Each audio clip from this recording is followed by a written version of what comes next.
Yo, what up? First off, I want to say Merry Christmas to everybody. Everybody that's out there.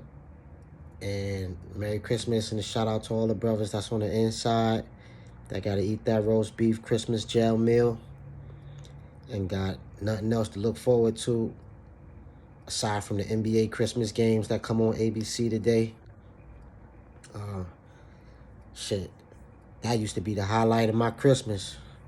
Being able to watch them Christmas games, man. Ain't really nothing else going on in there. Anybody that been in prison, they knows it ain't no visits today. So you ain't seeing your family members today, and everybody trying to use them phones and call their family, so the phones is packed right now. Then if you in one of them maxes or super maxes like I was in, shit, you liable to be on lockdown, you know what I mean? Because whenever it's like a big holiday, there's a bunch of different reasons why they'll just put us on lockdown for whatever. Whether it be because they were understaffed, because half of the COs ain't want to come to work today, or because they just want to sit in the bubble and get drunk and drink. Either way, we always end up on lockdown. I remember in the beginning of my bid, this time of year used to be tough for me. I be in that cell and I be thinking about my family and shit and what they were doing, and call my family and everybody would be at Mom Duke's house or one of my other family members' houses and shit, and they like pass the phone. I'd have cousins from down south came up. You know, Christmas time, the holidays. This is the time when your family get together, you know what I mean? So I'd call and I'd have all my family members that motherfuckers I ain't seen in years. They pass the phone around to everybody, you know what I mean? And let me speak to everybody one by one. And I couldn't help but to feel like, damn, I should have been there, man. And that's just a natural feeling when you in jail, you know? No matter what the occasion is, whether it's good or bad, you always gonna feel like, damn, I should be there. It could be some shit that you wouldn't even normally do if you was in the world. But just the fact that you in prison make you feel like, shit, I'd rather be anywhere but here. You know what I mean? So your peoples could be like, yeah, today we spending Christmas at your mean aunt house. And this could be that aunt whose house you would never go to. And you would hear that shit and you'd be on the phone like, damn, I wish I was there. And that shit, you know what I mean? Because shit, you in your head, you saying that anything is worse than this motherfucker. But that was only like my first 3 or 4 Christmases. You know, after that, you start to kind of get used to how shit is, and you learn to adapt to your life that you got now, and you start looking forward to, like, you know what I mean, the little shit that you got to look forward to, like them NBA Christmas games on ABC. That should be big for a motherfucker like us, because for us in them level 4s, this is the first time of the year we get to see an NBA game anyway. So for someone like me that's big on NBA, today is a big day just because of that. I remember it'd be like September or some shit like that, October or some shit like that, and I'd be like, damn, I can't wait till Christmas so I can watch them damn NBA games that come on.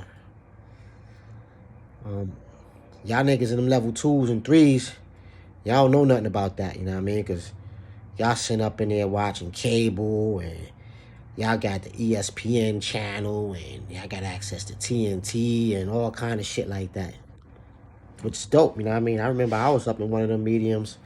I think it was, what the fuck, it was probably Carl Robinson. I think it was Carl Robinson. I was in Carl Robinson, I think. And we was watching the motherfucking NBA League Pass.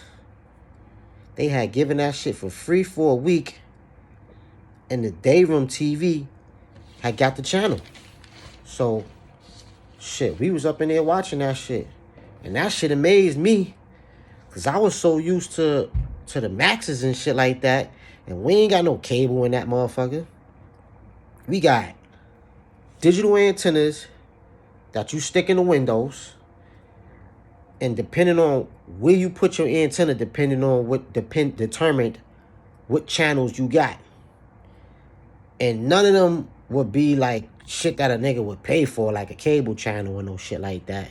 Like I said, these are all local channels, so you could watch your Maury's and your Jerry Springers and shit like that.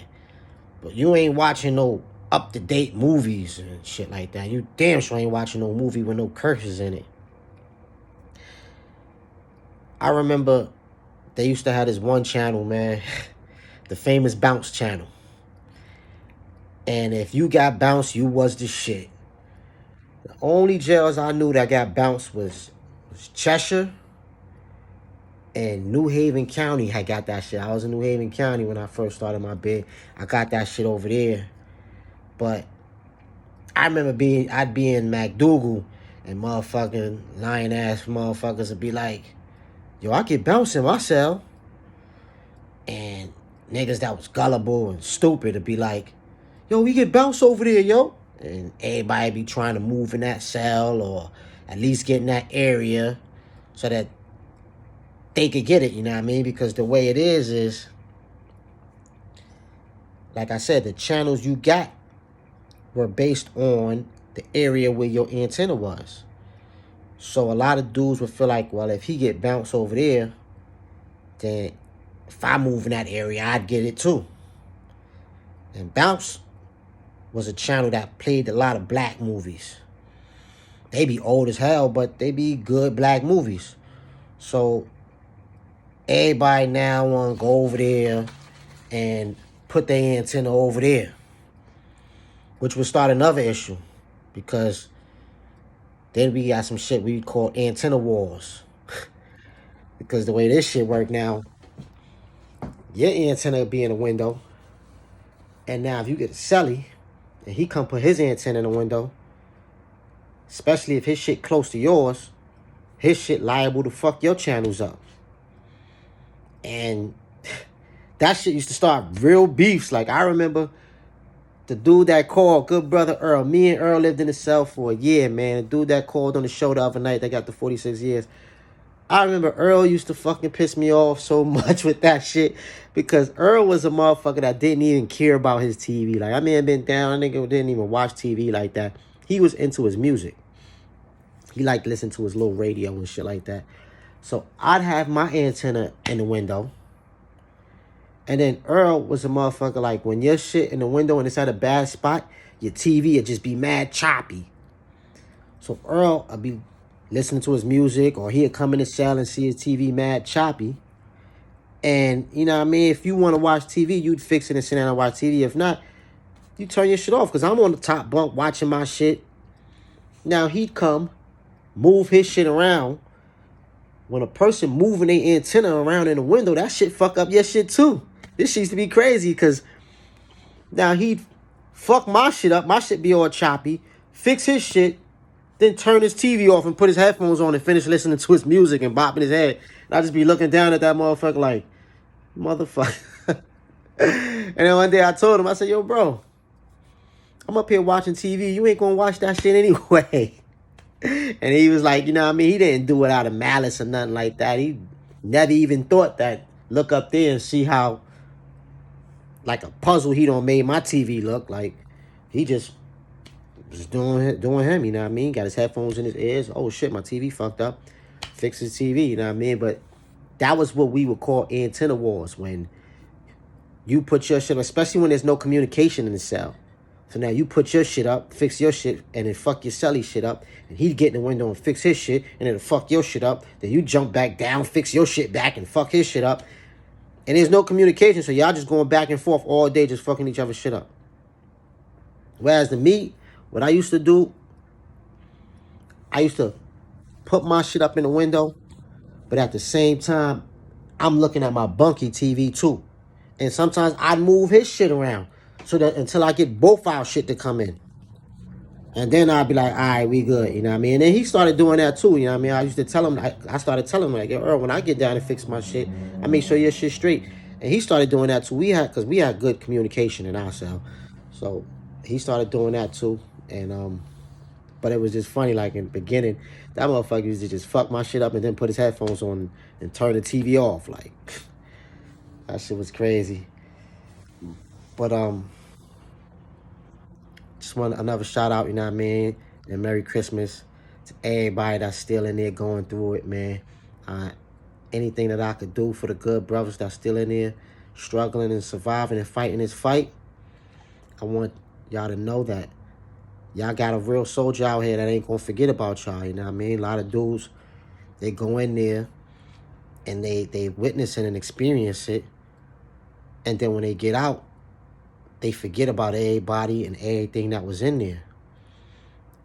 And I'm not going to do, I'm going to continue to shed the light on where it's dark at for them niggas, you know what I mean? I'm going to continue to do that. I'm going to continue to try to get the best results that I could get for my niggas that's in there, you know what I mean? Just like after Earl called the show, I got DMs from his family members. That's just a start, you know what I mean? So now I'm patching that bridge up, and he got family members that want to speak to him and actually talking about coming all the way out here from, they on a whole nother state. They talking about coming to see him because they heard that pain. And a lot of dudes got pain inside them that's in there that nobody would never hear about. And it's tough, you know what I mean? So we gonna wrap it up, man. I'm gonna keep doing what I do. Make sure y'all do the right thing and hit that subscribe button. Follow me on Instagram at wes.smith.129. And until next time, peace.